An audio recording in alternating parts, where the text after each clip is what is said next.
નમસ્કાર વિદ્યાર્થી મિત્રો, ચેપ્ટર નંબર 8 ડી અને એફ વિભાગના તત્વોમાં છેલ્લે આપણે 21 થી 30 તત્વો જે છે સ્કેન્ડિયમથી લઈને ઝિંક સુધી એમની ઇલેક્ટ્રોન રચનાનો અભ્યાસ કરી ચૂક્યા છીએ. એમના પછી દ્વિતીય સંક્રાંતિ શ્રેણી અને તૃતીય સંક્રાંતિ શ્રેણીનો આપણે અભ્યાસ કરવાનો છે. પ્રથમ સંક્રાંતિ શ્રેણીને 3D સંક્રાંતિ શ્રેણી તરીકે ઓળખવામાં આવે છે. સ્કેન્ડિયમથી લઈને ઝિંક સુધીના તત્વોને યાદ રાખવા માટેનું એક સૂત્ર છે. એ સૂત્રને પ્રથમ તમે લખી લો કે સ્કેન્ડિયમથી લઈ ઝિંક સુધીમાં સ્કેટી વેક્રોમે આકોનિકોજી. ફરીથી સ્કેટી વેક્રોમે આકોનિકોજી. તો આ 3D શ્રેણી માટે સ્કેટી વેક્રોમે આકોનિકોજી. Scandium, titanium, vanadium, chromium, manganese, iron, cobalt, nickel, copper અને ઝિંક. આ 3D શ્રેણીને યાદ રાખવા માટેની સૂત્ર છે. એમના પછીની બીજી સંક્રાંતિ શ્રેણી જે છે એ 4D શ્રેણી છે. 4D શ્રેણીને દ્વિતીય સંક્રાંતિ શ્રેણી તરીકે પણ ઓળખવામાં આવે છે. એમને 4D શ્રેણી એટલા માટે કહેવામાં આવે છે કે છેલ્લો દાખલ થતો ઇલેક્ટ્રોન 4D કક્ષકમાં દાખલ થાય છે, એટલે એ શ્રેણીને 4D શ્રેણી તરીકે ઓળખવામાં આવે છે. તો મિત્રો, દ્વિતીય સંક્રાંતિ શ્રેણી એ 4D શ્રેણીને પરમાણ્વીય ક્રમાંક 39 થી લઈને 48 સુધીના તત્વો એ 4D શ્રેણીની અંદર સમાવેશ થાય છે. પ્રથમ તત્વ જે છે 39 નંબરનું એ ઇટ્રિયમ, ઝર્કોનિયમ, નિયોબિયમ, મોલિબ્ડેનમ, ટેક્નેશિયમ, રુથેનિયમ, રહોડિયમ, પેલેડિયમ, સિલ્વર અને કેડમિયમ. ઇટ્રિયમની ઇલેક્ટ્રોન રચના 39 પરમાણ્વીય ક્રમાંક છે. તો એમની આગળ રહેલો આદર્શ વાયુ ક્રિપ્ટોન, એમના આધાર પર ઇલેક્ટ્રોન રચના લખવામાં આવે છે. તો અહીંયા ઇટ્રિયમની ઇલેક્ટ્રોન રચના ક્રિપ્ટોન કમ્પ્લીટ 4d1 5s2 છે. આ ઇલેક્ટ્રોન રચના એમનું સામાન્ય સૂત્ર n-1d1 to 10 ns1 to 2 પ્રમાણે લખવામાં આવે છે. પાંચમું આવર્ત છે એટલે n-1 એટલે 4d કક્ષક થશે, ns એટલે 5s કક્ષક થશે. બરાબર. ક્રમશઃ એમની ઇલેક્ટ્રોન રચના અહીંયા આપેલી છે. ઝર્કોનિયમની ઇલેક્ટ્રોન રચના 4d2 5s2, નિયોબિયમની 4d4 5s1, મોલિબ્ડેનમની 4d5 5s1, ટેક્નેશિયમની 4d6 5s1, રુથેનિયમની ક્રિપ્ટોન કમ્પ્લીટ 4d7 5s1, રહોડિયમની ક્રિપ્ટોન કમ્પ્લીટ 4d8 5s1, પેલેડિયમની krypton complete 4d10 5s0, Ag ની ક્રિપ્ટોન કમ્પ્લીટ 4d10 5s1, કેડમિયમની ક્રિપ્ટોન કમ્પ્લીટ 4d10 5s2. આ એમની ઇલેક્ટ્રોન રચના અહીંયા યાદ રાખવાની છે. અહીંયા 4d શ્રેણી જે છે એ 4d શ્રેણીને યાદ રાખવા માટેનું સૂત્ર છે કે યારી જરા નિભાગે મોત તક रूह राह में पड़ी आग के. फरीથી यारी जरा निभागे मौत तक रूह राह में पड़ी आग के. આ 4D શ્રેણીને યાદ રાખવા માટેનું સૂત્ર છે. તો મિત્રો, એમના પછીની જે શ્રેણી છે તૃતીય સંક્રાંતિ શ્રેણી, એમને 5D શ્રેણી તરીકે પણ ઓળખવામાં આવે છે. છેલ્લો દાખલ થતો ઇલેક્ટ્રોન 5D કક્ષકની અંદર દાખલ થાય છે. અને 5D શ્રેણી જે છે એ પરમાણ્વીય ક્રમાંક 57 નંબરનું જે તત્વ છે એ લેન્થેનમ તત્વ છે. એમના પછી લેન્થેનમ પછી એક વિભાગ શરૂ થઈ જાય છે. બરાબર. એટલે કે 58 થી 71 સુધીના તત્વો એ એક વિભાગની લેન્થેનાઇટ શ્રેણીની અંદર આવે છે. એ આપણે એક વિભાગની અંદર ભણશું. પરંતુ ડી વિભાગની અંદર 5D શ્રેણીમાં લેન્થેનમ પછી તરત 72 નંબરનું તત્વ આવે છે. અહીંયા 57 થી લઈને 58 થી લઈને 71 નંબરના તત્વો ક્યાં આવે છે? લેન્થેનાઇટ શ્રેણીની અંદર. બરાબર. એમના પછીનું 72 નંબરનું તત્વ હોફમિયમ, હોફનિયમની ઇલેક્ટ્રોન રચના લખતા પહેલા એ વસ્તુ સમજજો કે એમની પહેલાના જે તત્વો છે એ તો F વિભાગમાં આવે છે, મતલબ કે F કક્ષક ઇલેક્ટ્રોનથી ભરાતી હોવી જોઈએ, બરાબર. 72 નંબરથી D કક્ષક ઇલેક્ટ્રોનથી ક્રમશઃ ભરાતી જાય છે, તો 72 નંબરનું તત્વ હોફનિયમ. 72 નંબર તત્વના આગળનો આદર્શ વાયુ ઝેનોન. 54 નંબરનું તત્વ છે ઝેનોન, તો ઝેનોન કમ્પ્લીટ 4f14. જો આગળ 4f કક્ષક ઇલેક્ટ્રોનથી ભરાઈ ગયા એટલે મેં અહીંયા દર્શાવેલી છે, ખાસ સમજજો આને. 4f14 પછી 5d શ્રેણી છે, તો 5d કક્ષક અને 6s કક્ષક, તો 5d2 6s2. ક્રમશઃ 73 નંબરનું તત્વ જે છે ટેલ્ટુલમ એ xenon complete 4f14 5d3 6s2 electron રચના ધરાવે છે. 74 નંબરનું તત્વ ટંગસ્ટન સંજ્ઞા W, xenon complete 4f14 5d4 6s2 electron રચના છે. 75 નંબરનું તત્વ rhenium, xenon complete 4f14 5d5 6s2 electron રચના. 76 નંબરનું તત્વ osmium, xenon complete 4f14 5d6 6s2 electron રચના.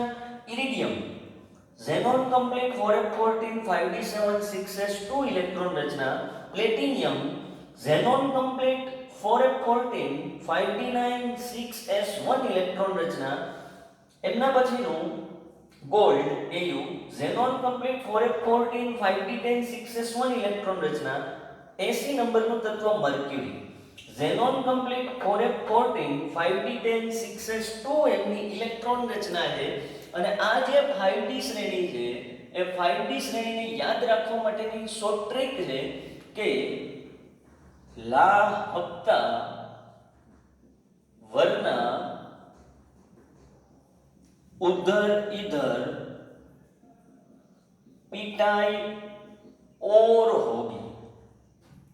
जो અહીંયા ला हप्ता वरना उधर इधर पिटाई और होगी.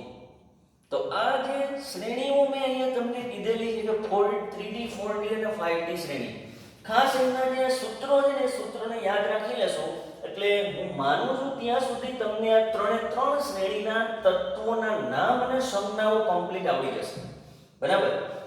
તો આ ત્રણે ત્રણ શ્રેણીઓને યાદ રાખજો, 3D 4D અને 5D શ્રેણીને.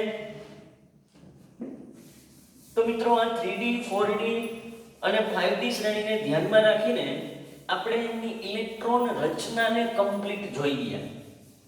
હવે ઇલેક્ટ્રોન રચના પછી હવે આપણે સંક્રાંતિ તત્વોના ગુણધર્મો વિશે ચર્ચા કરવાની છે. તો મિત્રો સંક્રાંતિ તત્વોના જે ગુણધર્મો છે એ સંક્રાંતિ તત્વોના ગુણધર્મો વિશે ચર્ચા કરીએ.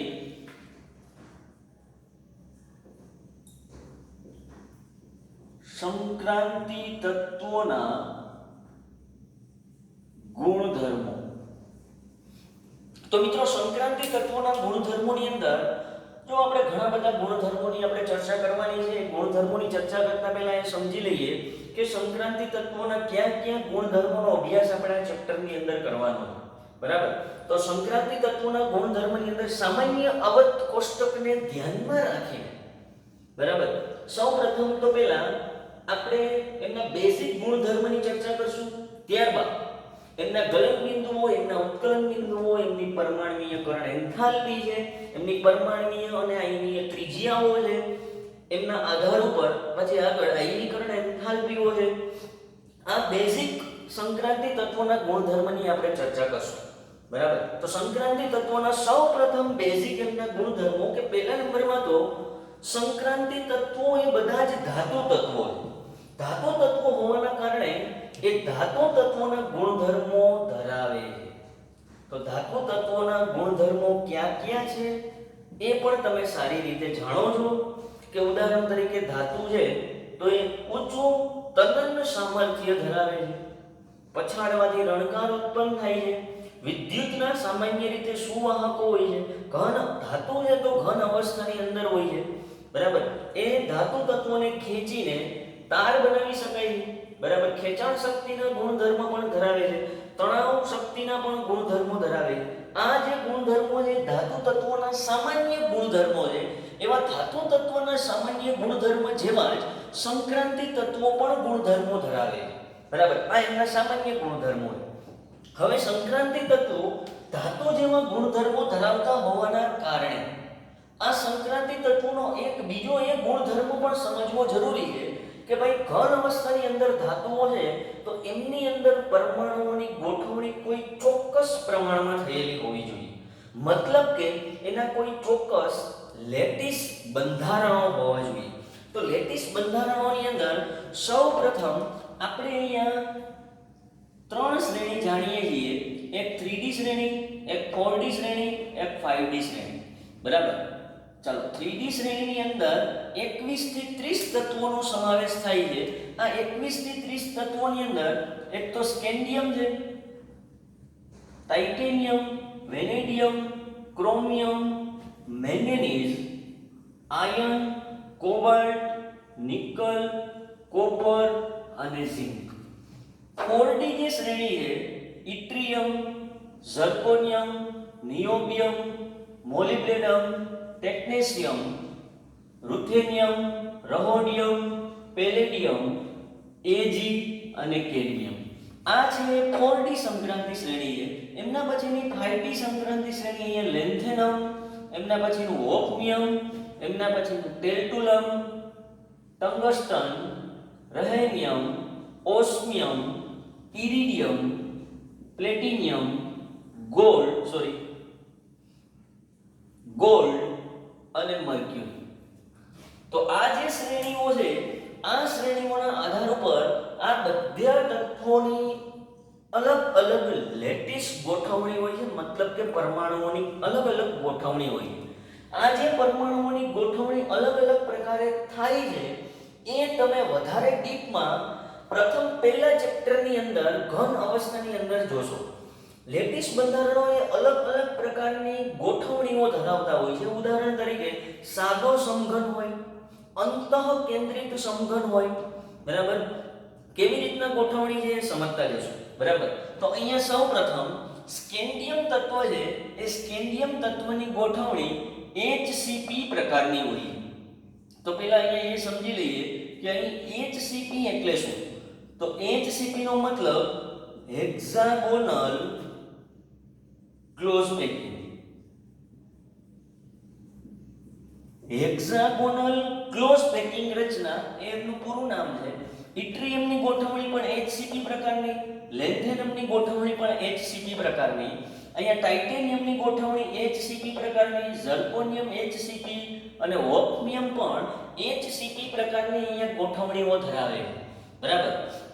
એમના પછીનું જે વેનેડિયમ છે, બરાબર. તો વેનેડિયમની અંદર આ જે ગોઠવણીઓ છે એ વેનેડિયમની અંદર ગોઠવણી BCC પ્રકારની છે. તો મિત્રો BCC પ્રકારની ગોઠવણી એટલે શું, બરાબર. તો એમનું અહીંયા નામ બોડી સેન્ટર ક્યુબ અથવા તો body centre cubic. Body centre cubic નો મતલબ અંતઃકેન્દ્રિત સમઘનીય રચના. ચાલો અંતઃકેન્દ્રિત સમઘનીય રચના એટલે કેવા પ્રકારની રચના હોય કે ઉદાહરણ તરીકે આવી રીતના જો કોઈ પરમાણુની ગોઠવણી સાદા ઘનની અંદર થયેલી હોય કે 8 ખૂણા ઉપર પરમાણુઓ જો ગોઠવાયેલા હોય. ઉદાહરણ તરીકે આપણી અંદર 8 ખૂણાઓ દેખાય છે, બરાબર. ક્યાં ક્યાં 8 ખૂણાઓ છે ભાઈ? તો કે 1 2 3 4 5 6 7 અને 8. 8 ખૂણા ઉપર પરમાણુઓ ગોઠવાયેલા હોય. આ ઉપરાંત જો અહીં એક બોક્સ જેવું દેખાય છે એના મધ્ય ભાગમાં પણ એક પરમાણુ ગોઠવાયેલો હોય તો આવી ગોઠવણીને અંતઃકેન્દ્રિત સમઘનીય ગોઠવણી કહે છે, બરાબર. તો વેનેડિયમ, નિયોબિયમ અને ટેલ્ટુલમ આ BCC પ્રકારની ગોઠવણી દર્શાવે છે. ક્રોમિયમ, મોલિબ્ડેનમ અને ટંગસ્ટન પણ BCC પ્રકારની ગોઠવણી દર્શાવે છે. મેંગેનીઝની ગોઠવણી જો અહીંયા ટેક્સ કહી દઉં છું, ઊંચા ઓક્સિડેશન આંક હોવાના કારણે અલગ અલગ સ્ફટિકમય રચનાઓ ધરાવે છે એમના અલગ અલગ ઓક્સિડેશન આંકની અંદર, બરાબર.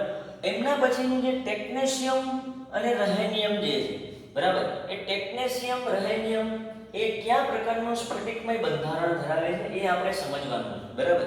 તો આમના જે સ્ફટિકમય બંધારણો છે એ સ્ફટિકમય બંધારણોની ચર્ચા કરી લઈએ. આ આયન છે, રુથેનિયમ છે, ઓસ્મિયમ છે, એમના પણ બંધારણોની આપણે ચર્ચા કરી લઈએ. આ જે ટેક્નેશિયમ અને રહેનિયમ, બરાબર, અહીંયા ઉદાહરણ તરીકે x આપણે દર્શાવી દઈએ. ચાલો x બરાબર BCC અને HCP એમની જો ગોઠવણી હોય તો એમ લખતા નથી, અહીંયા ખાલી હું x લખું છું. એમના પછીની જે ટેક્નેશિયમ અને રહેનિયમની જે ગોઠવણી છે એ ટેક્નેશિયમ અને રહેનિયમની જે ગોઠવણી એ HCP પ્રકારની ગોઠવણી. ચાલો, આયનની ગોઠવણી BCC પ્રકારની, રુથેનિયમ ઓસ્મિયમની ગોઠવણી HCP પ્રકારની, કોબાલ્ટની ગોઠવણી CCP પ્રકારની. ચાલો, CCP નો મતલબ શું થાય, બરાબર? તો CCP નો મતલબ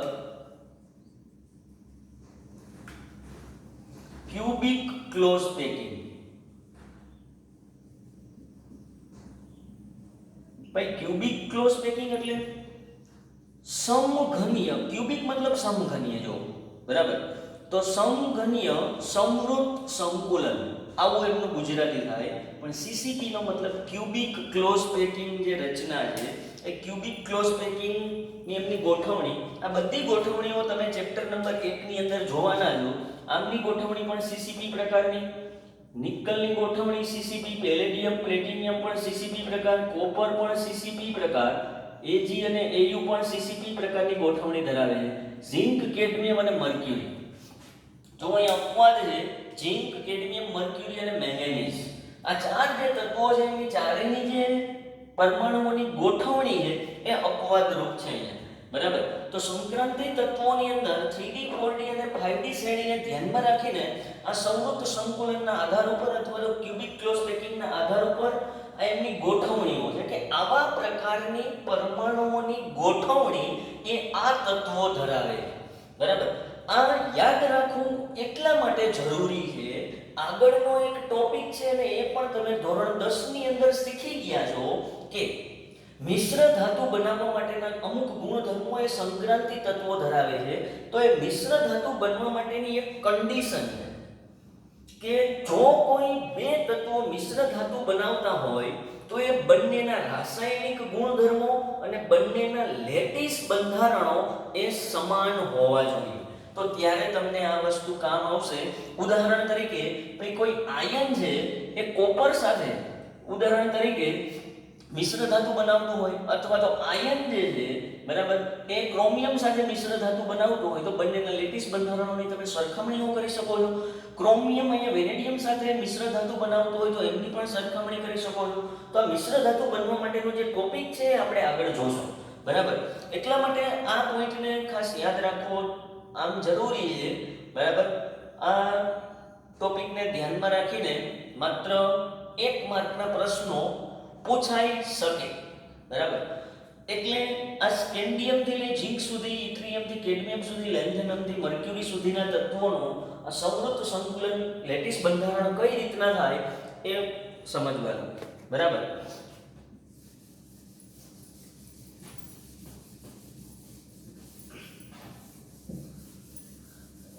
એમના પછીનો પોઈન્ટ સંક્રાંતિ તત્વોના ગલન બિંદુ અને સંક્રાંતિ તત્વોના ઉત્કલન બિંદુ.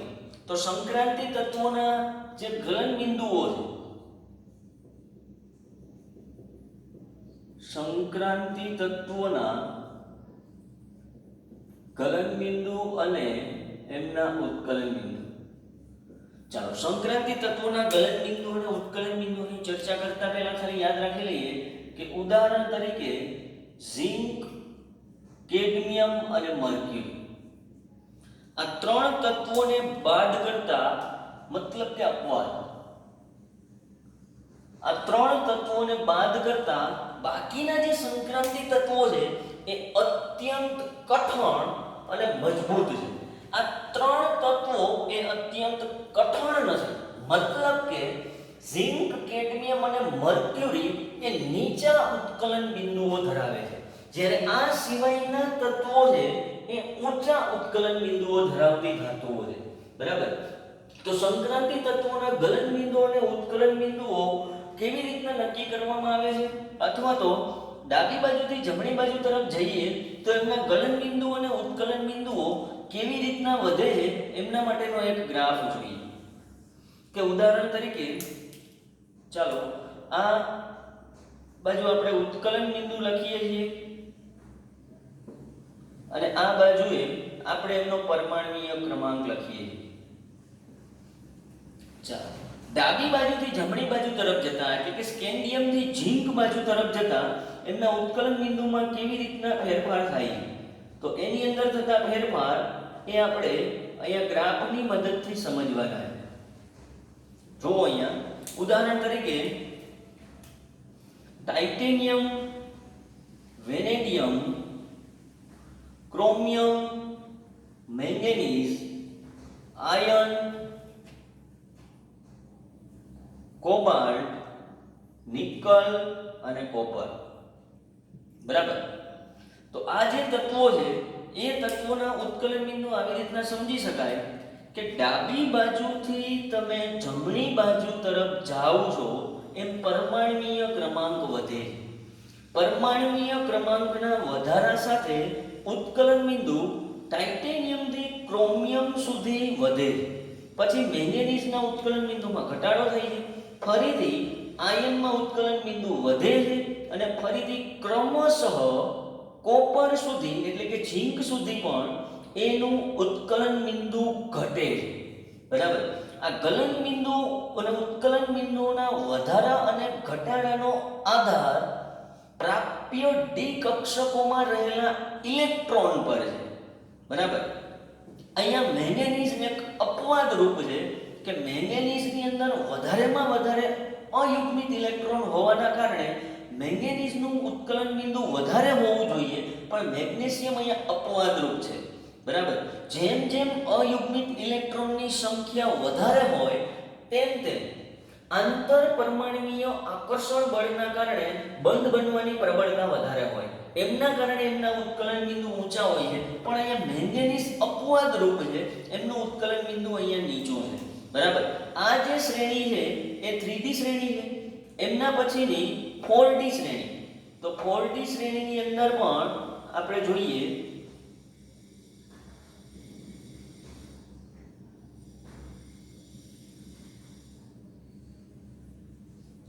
ચાલો 4D શ્રેણીની અંદર પણ અહીંયા ઝર્કોનિયમ, નિયોબિયમ, મોલિબ્ડેનમ, અહીંયા ટેક્નેશિયમ. મેંગેનીઝ અપવાદરૂપ એમ અહીંયા ટેક્નેશિયમ પણ અપવાદરૂપ છે. અહીંયા રૂથેનિયમ, રહોડિયમ, પેલેડિયમ,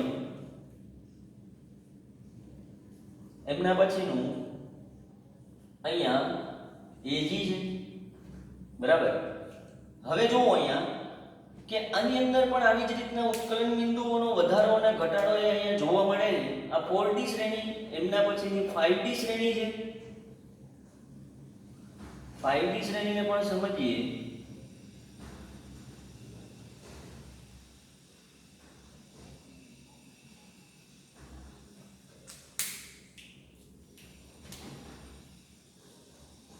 હોફમિયમ,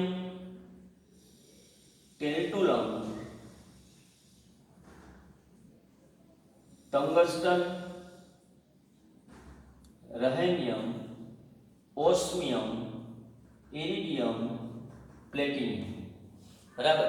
તો આમની અંદર પણ ખાસ કરીને પ્લેટિનિયમ પછી પણ આપણે લખી શકીએ કોપર એજી, અહીંયા એયુ. બરાબર.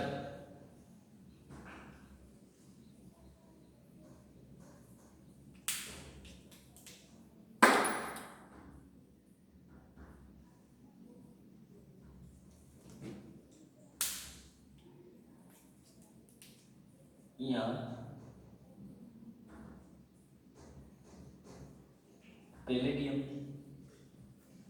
રહોડિયમને આપણે અહીંયા દર્શાવીએ. ચાલો આ 3D શ્રેણી, 4D શ્રેણી અને 5D શ્રેણી. 5D શ્રેણીની અંદર પણ તમે જોશો કે ડાબી બાજુથી જમણી બાજુ જતા ઉત્કલન બિંદુ પ્રથમ વધે છે, ત્યારબાદ ક્રમશઃ ઘટે. બરાબર. તો આ ઉત્કલન બિંદુનો આધાર ખાસ યાદ રાખજો, ડી કક્ષકમાં રહેલા અયુગ્મિત ઇલેક્ટ્રોનની સંખ્યાના કારણે આવું થાય છે. જેમ જેમ અયુગ્મિત ઇલેક્ટ્રોનની સંખ્યા વધતી જાય તેમ તેમ પરમાણુઓ વચ્ચેના આંતરપરમાણુય આકર્ષણ બળ છે એ વધતા જાય છે. પરિણામે એમના ઉત્કલન બિંદુ પણ વધતા જતા હોય. આમાં બે તત્વો અપવાદરૂપ છે. પ્રથમ તત્વ એ ટેકનેશિયમ અને મેંગેનીઝ. આ બંને તત્વો અપવાદરૂપ સિવાયના તત્વો ડાબી બાજુથી જમણી બાજુ જતા ઉત્કલન બિંદુ પ્રથમ વધે, ત્યારબાદ ઉત્કલન બિંદુ ક્રમશઃ ઘટે. બરાબર. તો આ થઈ ગયા સંક્રાંતિ તત્વોના ઉત્કલન બિંદુઓ. એમના પછીનો પોઈન્ટ છે કે સંક્રાંતિ તત્વોની પરમાણ્વીયકરણ એન્થાલ્પી. પરમાણ્વીયકરણ એન્થાલ્પી. ચાલો, પરમાણ્વીયકરણ એન્થાલ્પીને કઈ રીતે સમજશું? તો મિત્રો, પરમાણ્વીયકરણ જે એન્થાલ્પી છે એ પરમાણ્વીયકરણ એન્થાલ્પી પણ ઉત્કલન બિંદુની જેમ જ ગ્રાફ ધરાવે છે. સેમ ગ્રાફ પરમાણ્વીયકરણ એન્થાલ્પીનો ડાબી બાજુથી જમણી બાજુ તરફ જતા પરમાણ્વીયકરણ એન્થાલ્પીના મૂલ્યો ક્રમશઃ વધે છે, ત્યારબાદ પરમાણ્વીયકરણ એન્થાલ્પી ક્રમશઃ ઘટે છે. પરમાણ્વીયકરણ એન્થાલ્પીનો સંપૂર્ણ આધાર પણ ડી કક્ષકમાં રહેલા અયુગ્મિત ઇલેક્ટ્રોનની હાજરીના કારણે છે. જેમ જેમ અયુગ્મિત ઇલેક્ટ્રોનની હાજરી વધતી જાય, ઉદાહરણ તરીકે ટાઇટેનિયમની અંદર અયુગ્મિત ઇલેક્ટ્રોનની સંખ્યા 2 છે, અહીંયા 3 છે, અહીંયા 5 છે. તો ક્રમશઃ જો અયુગ્મિત ઇલેક્ટ્રોનની સંખ્યા વધતી જાય તેમ તેમ પરમાણ્વીયકરણ એન્થાલ્પી વધતી જાય છે. બરાબર. ત્યારબાદ આયનની અંદર જો 4, અહીંયા 3, અહીંયા 2 અયુગ્મિત ઇલેક્ટ્રોનની સંખ્યા ક્રમશઃ ઘટવાના કારણે